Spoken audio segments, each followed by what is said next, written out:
साईं की बात।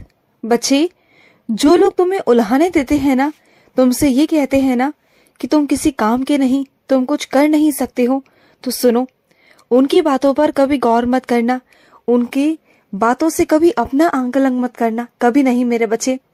कोई तुम्हारी प्रशंसा करे या ना करे, इस बात पर कभी ध्यान मत देना, लेकिन बस अपना ध्यान अपनी मेहनत पर लगाना कि तुम्हारी मेहनत कभी कम ना हो। और रोज मेहनत करना, और रोज ना नए नए ढंग से मेहनत करो, अलग अलग तरीके से मेहनत करो, और तुम्हारी रोज की मेहनत में थोड़ा थोड़ा मेहनत और बढ़ाते जाना, जिससे तुम्हारी मेहनत कम ना हो बल्कि आगे बढ़े। और रही नई नई तरीकों की बात, नई नई चीजों की बातें, तो जो अपने अनुभवी है ना, उनसे पूछना, उनसे करना, वो तुम्हें बहुत अच्छा अनुभव देंगे, नए नए तरीके बताएंगे, नए नए विचार बताएंगे। और सुनो, जब तुम किसी गुरु के स्थान पर जाते हो ना, तो वहां पर दिल लगाकर मेरा सत्संग किया करो मेरे बच्चे। तुम्हारा इधर उधर ध्यान भटकता रहता है, कभी घर की चिंता में तो कहीं कहीं का, कभी किसी काम का, किसी चीजों को लेकर तुम चिंतित रहते हो। ये सब मत किया करो। जब मेरे सत्संग में जाते हो ना, तो बस मेरा सत्संग ही किया करो मेरे बच्चे। तुम्हारा ध्यान इधर उधर बिल्कुल भी नहीं भटकना चाहिए, समझ गए ना। और सुनो, कुछ लोगों के असली चेहरे मैं तुम्हारे सामने लेकर आऊंगा। इस बार उन लोगों के असली चेहरे तुम्हारे सामने आएंगे जो लोग हमेशा तुम्हारे सामने एक अच्छा बनने का नाटक करते थे। उन सबके चेहरे तुम्हारे सामने भी लेकर आऊंगा, और इस दुनिया वालों के भी सामने लेकर आऊंगा। बस बहुत हो गया, उनके चेहरे का मुखौटा अब मैं बाहर निकाल कर रहूंगा, सबके सामने आएगा। जो है वो सबके सामने आएगा, दूध का दूध और पानी का पानी हो जाएगा, तुम देखना मेरे बच्चे। और सुनो, जिस गुरु की सेवा तुम करते हो ना, वहां से तुम्हें बहुत सारी कृपा प्राप्त वैसे ही हो रही है मेरे बच्चे, तुम पर तो बरस रही है। बस बात विश्वास की है मेरे बच्चे। तुम विश्वास जहां करोगे ना, वहां पर तुम्हें आसानी से हर एक चीज प्राप्त हो जाएगी।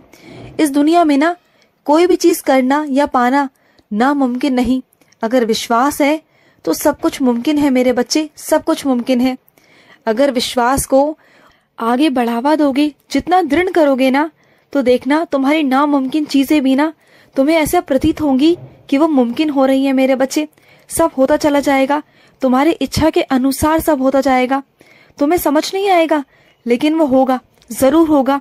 बस इतना सा है मेरे बच्चे कि अपने अविश्वास को ना विश्वास में परिवर्तित करने की कोशिश करो। जिस दिन तुम्हारा विश्वास पक्का हो गया ना, दृढ़ हो गया ना, उस दिन तुम्हें वो हर एक चीज प्राप्त हो जाएगी। वो चीज जो नामुमकिन है वो मुमकिन हो जाएगी मेरे बच्चे, अपने आप हो जाएगी। तो कभी भी ना परेशान मत हुआ करो। और तुम जानते हो, मेरे नाम जाप करने का ना बहुत कृपा प्राप्त होती है, बहुत कृपा। तो रोज जब भी खाली होते हो ना, उस वक्त मेरा नाम जाप करो, चाहे घर के अंदर हो, बाहर हो, कहीं पर भी हो मेरे बच्चे। जब भी तुम अपने काम से थोड़ी देर के लिए भी खाली हो ना, तो अपने दिमाग को बिल्कुल खाली मत छोड़ना। उस वक्त बस मेरा नाम जाप करते रहना, रोज आए दिन मन लगाकर इसे करना। फिर देखना, जब तुम पूरे दिन में सिर्फ एक बार नाम जाप करते हो, और मेरी इतनी कृपा तुम्हें प्राप्त हुई है मेरे बच्चे, इतने सारे काम तुम्हारे सवर गए, इतना कुछ हो गया तुम्हारी जिंदगी में। तो सोचो, अगर पूरे दिन में जब भी तुम्हें खाली समय मिलेगा, तुम थोड़ा थोड़ा करके मेरा नाम जाप करोगे, तो तुम्हें मेरी कितनी कृपा प्राप्त होगी। इसके बारे में तुमने कभी सोचा है? कभी सोचना। और तुम्हारी जिंदगी को मैं इस तरीके से बदलूंगा ना, तुम्हारी जिंदगी इस तरीके से पलट खा जाएगी ना, जिसके बारे में तुमने कभी सोचा भी नहीं था। और सुनो, जो चाबी तुम्हारी खो गई है ना, उसे दूसरी बनवा लो, उसे छोड़ो मत। क्योंकि मेरे बच्चे, कई लोगों की नजर ना हमेशा तुम्हारी अलमारी पर ही रहती है। तो हमेशा अपनी चाबी को हमेशा अपने पास रखा करो। जो चाबी तुमसे खो गई है, उसे दूसरी बनवाओ और उसे अपने पास रखो। किसी और को देने की कोई जरूरत नहीं है मेरे बच्चे। और सुनो, तुम अपने घर में ऐसे रहते हो जैसे कि तुम बड़े नहीं छोटे हो, क्योंकि छोटे ना हमेशा बड़ा होने का काम करते हैं। उन्हें ऐसा लगता है कि वो बहुत बड़े हो चुके हैं। लेकिन तुम चिंता मत करो मेरे बच्चे, तुम्हारा जो घर में ओहदा है, जो स्थान है, वो स्थान मैं तुम्हें वापस दिलवा कर रहूंगा। तुम चिंता मत करना। तुमसे जो तुम्हारी पदवी छीनी गई है, जो तुम्हारी इज्जत, जो तुम्हारा मान सम्मान छीना गया है ना, उसे मैं वापस करूंगा। तुम देखना मेरे बच्चे, तुम बिल्कुल भी चिंता मत करना। तुम्हारा साईं तुम्हारी खोई हुई इज्जत वापस करेगा। चिंता बिल्कुल मत करो। और मैं जानता हूँ पूरे घर के सदस्य एक तरफ होते हैं और तुम एक तरफ होते हो। तुम्हारा पलड़ा हमेशा हमेशा हल्का होता है, लेकिन इस बार मैं खड़ा हो जाऊंगा तुम्हारे साथ, तुम देखना। और सुनो मेरे बच्चे, मेरी एक बात मानोगे? एक बात मेरी ध्यान से सुनना और ध्यान से समझने की कोशिश करना कि शिकायतें करने से ज्यादा ना चीजों को सुलझाने की कोशिश करो। जब समस्याएं आती है ना तुम्हारे पास, तो तुम समस्याओं पर ज्यादा गौर करते हो, ना कि उन्हें सुलझाने की कोशिश करते हो। अगर तुम समस्या को ना देखते हुए सुलझाने की तरफ ध्यान दोगे ना, तो मैं तुमसे 100% कहता हूँ कि मैं तुम्हें रास्ता दिखाऊंगा, और मैं तुम्हें रास्ता दिखाता भी हूँ। लेकिन पता है क्या होता है, तुम इतनी चिंता में ग्रस्त रहते हो, तुम्हें यही समझ नहीं आ रहा होता कि तुम्हारा साईं तुम्हें क्या संकेत दे रहा है। तुम्हें नहीं समझ आ रहा होता, उस वक्त तुम यही कहते रहते हो कि साईं परेशानी है, ये समस्या है, ये कठिन समस्या है। लेकिन तुम्हें ये समझ नहीं आ रहा होता कि तुम्हारा साईं तुम्हारे ही सामने तुम्हें हल दे रहा होता है। बार बार तुम्हें संकेत देता हूँ, बताता हूँ कि ऐसा करो वैसा करो, लेकिन उसके बावजूद ना तुम इतना परेशान हो जाते हो अपने आप से कि तुम्हें कुछ समझ में नहीं आता। तो वो सब मत किया करो, ठंडे दिमाग से सोचा करो और उसे सुलझाने की कोशिश करो। मैं तुम्हें रास्ता देता रहूंगा। और सुनो, कुछ तुम्हारे कागजात पूरे नहीं है मेरे बच्चे, उन कागजातों को पूरा करवा लो। तुम जानते हो ना वो कितने जरूरी हैं तुम्हारे लिए। कभी भी कोई भी काम आ सकता है, फिर क्या करोगे उस वक्त? एकदम से फिर कोई काम नहीं होता ना। तुम्हें पता है ना, जो काम सरकारी है वो सरकारी है, वो काम समय से ही होंगे। फिर काम को टालना बिल्कुल सही नहीं है मेरे बच्चे, बिल्कुल सही नहीं है।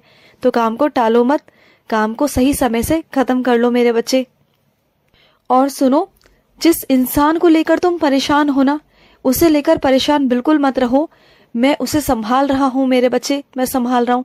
देखो, कुछ उसके अशुभ कर्म हैं जो उसकी वजह से ये सब कुछ हो रहा है, लेकिन वो बाल बाल बच जाता है, बाल बाल संकटों से बचता है, क्योंकि उस पर ना मेरी कृपा है। क्योंकि तुम जो भक्ति करते हो ना, तुम जो प्रार्थना करते हो ना मुझसे उसके बारे में, तो मैं उसकी हमेशा रक्षा करता हूँ। तुम्हारे परिवार पर हमेशा मेरा हाथ रहता है।